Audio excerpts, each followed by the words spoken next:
Bonjour à tous, nous voici dans une nouvelle vidéo, donc une vidéo un petit peu spéciale, un unboxing que je ne voulais pas faire, mais bon, il s'est un petit peu imposé à moi. Petit souci donc avec une bordure assez haute, hein. J'ai un petit peu les boules, mais bon, c'est comme ça. Et donc je vais essayer de rattraper la bêtise. J'ai commandé simplement de la peinture type bombe aérosol, parce que je pense que c'est ce qui fait le moins de traces, ce qui est le moins visible. Donc j'ai grenouillé un petit peu sur internet et j'ai trouvé une référence pour une peinture qui a priori serait comme celle des jantes de ma Model 3 SR+, donc avec les aéros. Donc je reçois donc un vernis et un autre aérosol simplement marqué 28G. Donc justement 28G c'est la référence, une référence Mazda a priori aussi utilisée chez Ford, qui correspond parfaitement à ce type de jante. Donc sur la facture, vous pouvez voir la référence, hein, de ce que j'ai pris. C'est une peinture qui s'appelle donc Dark Shadow Grey en aérosol, donc 400 millilitres, hein. J'en ai pour plusieurs jantes, donc je peux faire la bêtise plusieurs fois. Je vous mettrai les références en description avec les liens de là où j'ai acheté. C'est absolument pas un placement de produit ni quoi que ce soit, hein. J'ai payé le tout 28 euros, donc je trouve que pour une peinture qui, vous verrez, est de bonne qualité, c'est pas trop cher, hein. Il y a des gens qui vendent des petits stylés correcteurs au même prix. Bon, alors nous arrivons sur les lieux du crime. Donc vous voyez, hein, il manque de la matière sur la jante. Donc c'est tout le tour qui a pris sur un bon 5, pour plus qu'un cinquième, un quart de la jante, je dirais. Les aéro-wheels n'ont rien eu, c'est vraiment la bordure de la jante qui dépasse. Donc ça fait des creux, hein, il manque de la matière. Donc ce que je vais faire en premier lieu, bah, c'est déjà retirer tout ce qui est tout ce qui dépasse en fait pour qu'il n'y ait plus que des trous et pas de bosse. Voilà. Donc j'y vais avec un simple papier de verre, un grain assez fort, hein. Il me semble que c'est du 120. Euh, Là, le but c'est vraiment de de toute façon, c'est déjà moche, hein, donc là, ça peut pas être pire le carnage, hein. Donc vous voyez la poussière de métal qui s'envole, hein, en même temps que mon cœur arrive dans mes pieds. Donc je suis pas du tout pro, hein, je suis un grand amateur, hein, j'ai fait ça 2 fois dans ma vie. Euh, j'ai pas vraiment regardé de tuto ni quoi que ce soit avant. Donc j'y vais un petit peu au feeling et puis on va voir ce que ça donne. Donc ensuite, bah, pour combler ces fameux trous, j'ajoute de la matière. Donc il y a de ça 2 ans, j'ai eu un souci sur une carrosserie et j'avais comblé avec une sorte de ce que j'appelle du Saint-Ofer en fait, hein. C'est simplement une pâte qu'on mélange ensuite avec un durcisseur. Et bah là, on applique simplement dans les trous, hein.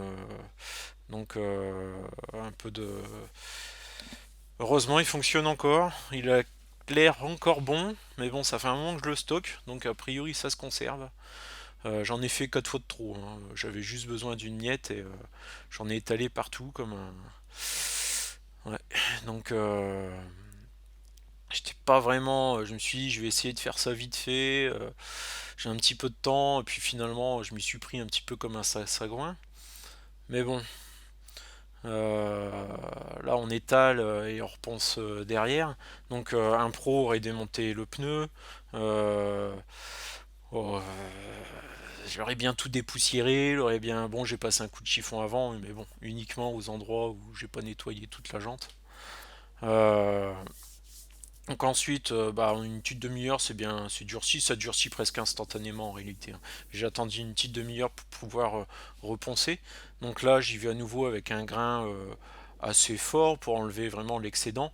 Et ensuite, je vais diminuer au niveau de mon grain et je vais passer sur un papier de verre un petit peu plus fin. Bah, là, on y va, hein.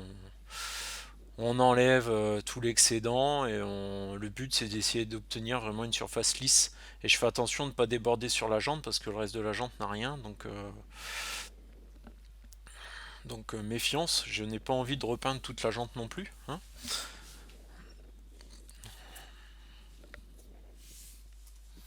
Donc je commence à obtenir quelque chose qui au toucher est beaucoup plus lisse. Euh, mais c'est quand même les boules. Parce que j'ai été plusieurs années avec des voitures de location, etc. Et j'ai jamais eu de soucis. Et là, bing, c'est sur la Tesla que ça tombe. Donc je suis pas un pro pour... d'habitude je raye pas les jantes. Donc j'ai toujours eu de la chance avec ça. Et là, bon bah ça tombe mal quoi. C'est pas sur ma vieille Dacia que j'ai fait ça, c'est sur la Tesla. Donc là je vais sur un grain plus fin. Je suis sur du 1000 cette fois-ci. Et il me restait un petit bout de papier de verre. Donc coup de bol aussi, hein, la pâte durcissante et le petit morceau de papier de verre fin, c'est un vieux stock que j'ai depuis plusieurs années.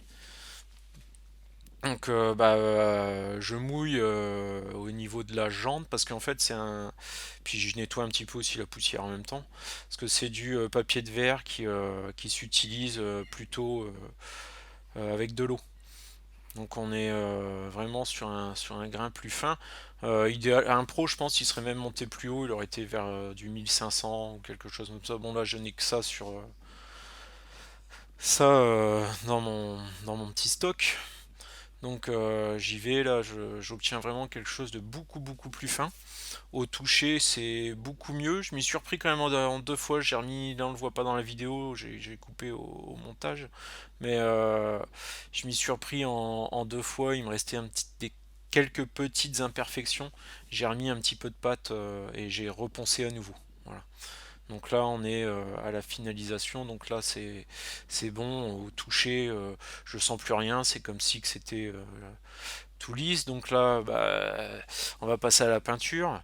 Je glisse des petits morceaux de scotch entre le pneu et la jante. Bon, ça va, il glisse bien entre deux, donc je pense que ça va le faire. Et puis bon, j'ai pris ce que j'avais sous la main, hein. J'avais au début fait avec un sac plastique, mais il arrêtait pas de s'en aller. Du coup, finalement, j'ai pris du simple essuie-tout.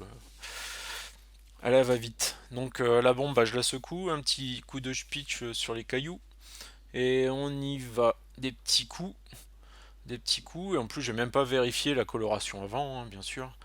J'aurais dû faire normalement ça sur un petit bout de carton et vérifier à côté sur la jante, mais bon, vu l'état que c'était, de toute façon, dans le pire des cas, j'aurais recommandé une peinture.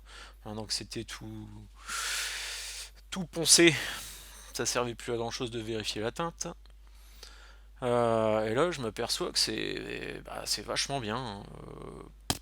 Là, on est quasiment bon raccord avec entre la jante d'origine et ce que je viens de faire. Je vois quasiment pas la différence. Donc, bon, je me dis, c'est pas mal. Après, on va voir lorsque ça va commencer à sécher. Mais là, on est plutôt pas mal, hein. Euh, Là, j'ai tiré la bonne référence, je pense. Là, j'enlève, ça a séché. Donc, entre deux, j'ai mis aussi du vernis. Je vais pas montrer le passage du vernis, hein, c'est comme la peinture. La peinture, j'ai mis simplement deux couches. Le vernis, une seule couche. Et puis là, c'est sec. Je vois pas trop la différence. Je remets les aéro-huiles. Et puis, c'est pas mal du tout.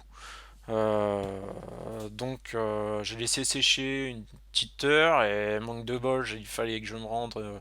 J'avais un trajet à faire. Je me suis dit c'est peut-être pas super cool parce que bon c'était sec au toucher, hein, mais peut-être pas en profondeur. Donc là je viens de faire un petit tour et je regarde le résultat qui est pas mal. Je trouve le résultat pas mal. Bon là j'ai roulé un peu donc forcément il y a un peu de poussière. Je passe un petit coup de chiffon. Là j'avoue je sais même plus où. Je n'ai pas vraiment regardé par rapport à la valve où c'était. Et j'y vois rien. J'y vois rien.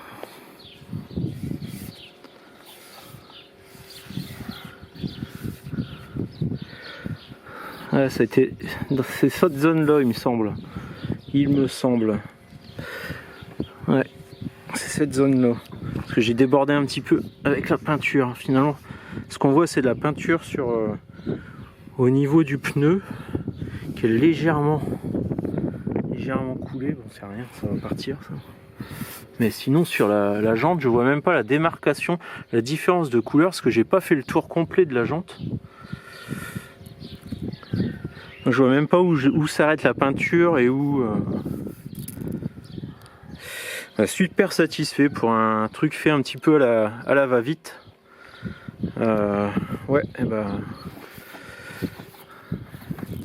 Ma bêtise est réparée. Voilà, impeccable. Super.